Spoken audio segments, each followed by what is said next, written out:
अस्सलाम वालेकुम my YouTube family. आज तो पूरा पाकिस्तान और इंडिया आज की किस्त का वेट कर रहे थे, बट आज की एपिसोड तो टोटली चेंज कर दी। पिछले हफ्ते की एपिसोड का प्रोमो देखने के बाद लोगों ने जिस तरह सोशल मीडिया पर तूफान उठाया मुर्तसिम के खिलाफ और इस ड्रामे के डायरेक्टर और राइटर के खिलाफ, तो इसको देखते हुए आज की एपिसोड को पूरी तरह काट दिया है। डायलॉग्स को दोबारा बोला गया है और हया का वो वाला सीन तो बिल्कुल ही नहीं है जहां पर वो मीरब से कहती है कि तुम तो अपने शोहर के हाथों से ही, बस वो मीरब जो कहती थी मेरी मर्जी, कहाँ है तुम्हारी मर्जी, चली जाओ मुर्तसिम की ज़िंदगी से हमेशा के लिए, इसको सज़ा देना चाहती हो तो। सीन को टोटली ही चेंज कर दिया गया है, दिखाया ही नहीं गया, बल्कि मीरब को सोचते हुए ये दिखाया है कि ये सब मेरी गलती है, मैं कमज़ोर पड़ गई थी, कैसे फेस करूँगी खुद को और मुर्तसिम की मोहब्बत को खो दिया, क्योंकि इसने कॉन्ट्रैक्ट साइन किया था कि जिस दिन ये सब हुआ मुर्तसिम को हमेशा के लिए छोड़कर चली जाएगी। और इस कॉन्ट्रैक्ट को सोचते हुए बार बार दिखाया जा रहा है इसको, जबकि मुर्तसिम भी यही सब सोचता है कि वो खुद पर कंट्रोल नहीं कर पाई तो मैं अपने आप को कंट्रोल कर सकता था। यानी कि बताया जा रहा है कि दोनों की मर्जी से ये सब हुआ, इसलिए सब देखने वाले अपना मुंह बंद रखें। लेकिन हम अच्छी तरह से जानते हैं कि जो पिछले हफ्ते की किस्त में जो हुआ मुर्तसिम के साथ, मीरब ने जिस तरह इसको तैश दिलवाया और जिस तरह इसने मीरब का हाथ पकड़कर धक्का दिया, वो सब कुछ अगर ना दिखाया जाता तो आज की किस्त पर यकीन आ जाता। खैर, मीरब छोड़कर जा चुकी है मुर्तसिम को, इस बात का मुर्तसिम को कोई इल्म ही नहीं।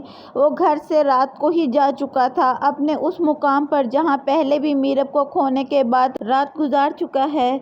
बख्तू के साथ जो इसको समझाता है कि आप माफ़ी मांग लें, जो कुछ भी हुआ इसमें आपकी गलती नहीं है, जिस पर मुर्तसिम कहता है कि वो मुझे माफ़ कर देगी, मैं कभी खुद को माफ़ नहीं कर सकता हूँ, मेरी मोहब्बत का ये इंजाम होगा, कभी सोचा नहीं था। इधर मीरब जाने कहाँ भटक रही है रात के इस वक्त, वो भी इस हाल में।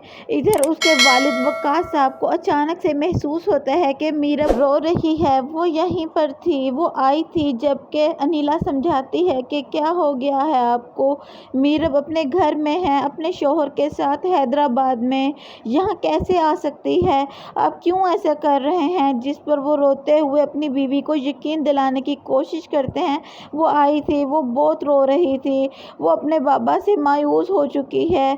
आगे आप देखेंगे कि मुर्तसिम घर वापस आता है तो माँ बेगम इसको आड़े हाथों लेती हैं, तुमने मुझे पूरे ख़ानदान के सामने शर्मिंदा करवा कर रख दिया है, कोई कसर नहीं छोड़ी। मुर्तसिम इनसे माफ़ी मांगने की कोशिश करता है, जिस पर माँ बेगम कहती हैं रहने दो, माफ़ी मांगने की ज़रूरत नहीं है, इस ख़ानदान के सरबराह हो तुम, जो दिल में आए कर सकते हो, जाओ जाकर अपनी बीवी को उठाओ। सामने हया खड़ी है, मुर्तसिम कहता है जाओ मीरब को बुला कर लाओ, जिसकी वजह से ये तमाशा हुआ। मुर्तसिम अभी भी इससे नॉर्मल बात कर रहा है, हालांकि मुर्तसिम को तो चाहिए था कि एक थप्पड़ लगाता और उससे फिर बाद में अगली बात करता, लेकिन नहीं, वो बेहया तो ढीठों की तरह सामने खड़ी है और इतनी बेहया है कि उनके कमरे के दरवाजे के बाहर भी पहरा देती रही और मुर्तसिम की बात सुनकर घबरा रही है। अब कैसे बताए कि मीरब तो यहाँ है ही नहीं।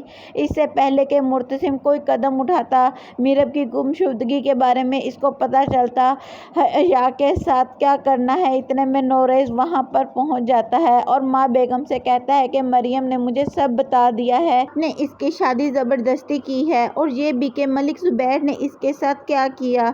माँ बेगम की आंखें तो खुली की खुली रह जाती हैं ये सुनकर, इनको उम्मीद नहीं थी कि मरियम ये बेवकूफ़ी कर जाएगी।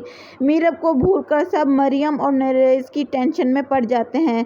तो आज की एपिसोड को जैसे चेंज कर दिया गया है, आपको ये तब्दीली कैसी लगी, अपनी कीमती राय का इज़हार ज़रूर कीजिएगा मेरे साथ। वीडियो को एंड तक देखने के लिए थैंक यू सो मच।